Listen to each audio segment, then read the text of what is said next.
Harris County, and happy centennial. As we celebrate 100 years of wonderful library service, let's take a step back from 2021 and jump into the 1930s. For the last century, the library has been bringing you, our wonderful patrons, various books, music, and resources. Each decade has brought something new to the library, and the 30s were quite an exciting time for Harris County. It's time to roll. You all ready? Let's pull out the Librarian's Guide to Time Travel and get going.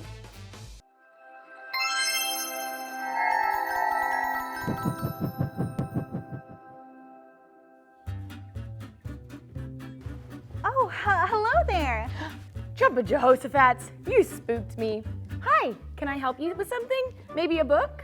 No, we're not here for books. We're actually here for some information.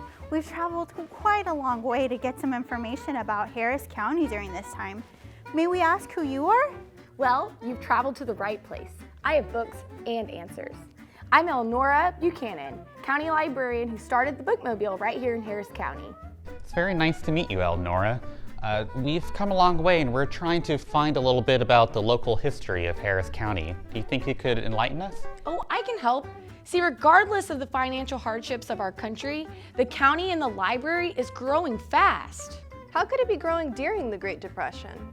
Well, you see, in 1935, the Works Progress Administration Library Act paid the salary of the county's employees. This made it to where HCPL could buy new books, stay in the budget, get books mended, and also allowed them to receive the bookmobile, offering library services to people who may not be able to get to a library or a book station.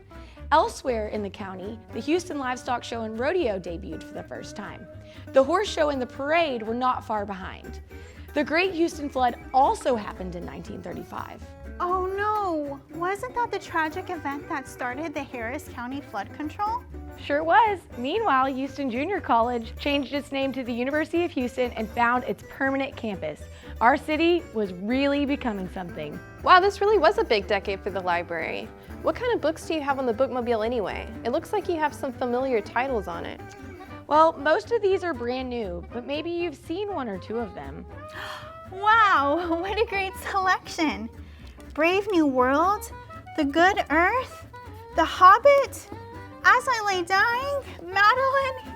Oh my goodness, we have all of these in our library collection too. You can even check them out as ebooks or e-audiobooks through Overdrive or the Libby app. Ebook, as in the letter E? Are you guys bumping gums at me? Oh, here's one of my favorites. I loved the Nancy Drew series growing up. I read them all in the 3rd grade and they made me love reading so much that's why I became a librarian too.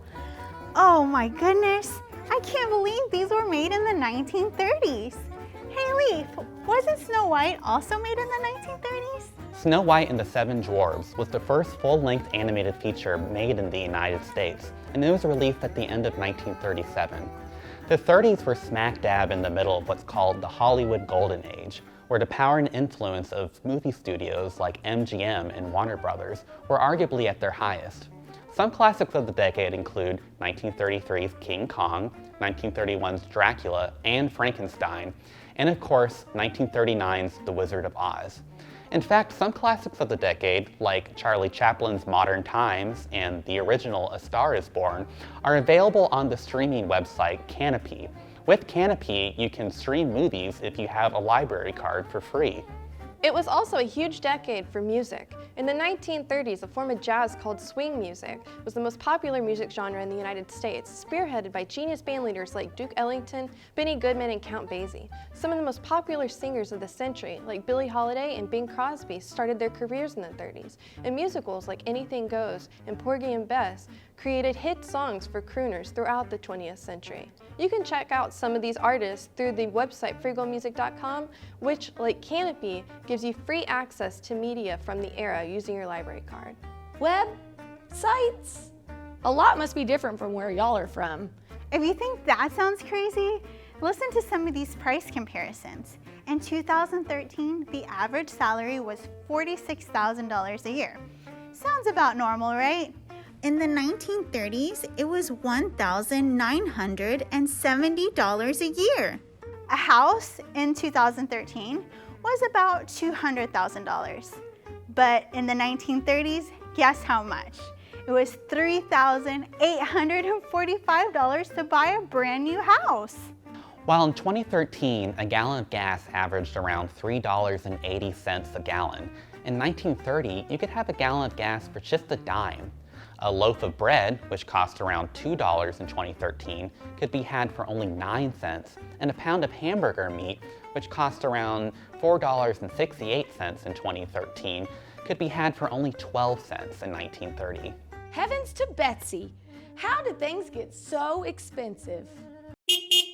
Oh, it looks like I'm all loaded up. It's time to take this bookmobile for a ride. Nice to meet you all. I like your weird shirts and strange predictions. And that's where our welcome to the 30s ends. Y'all ready to head back to 2021? I'm ready. We'll be traveling to a new decade every month, so I hope you'll join us to celebrate and to learn about our library's past every single month. You can join us by visiting our library's website at www.hcpl.net, visit us on our YouTube page and our social media pages to join us on our next adventure. See you in the past.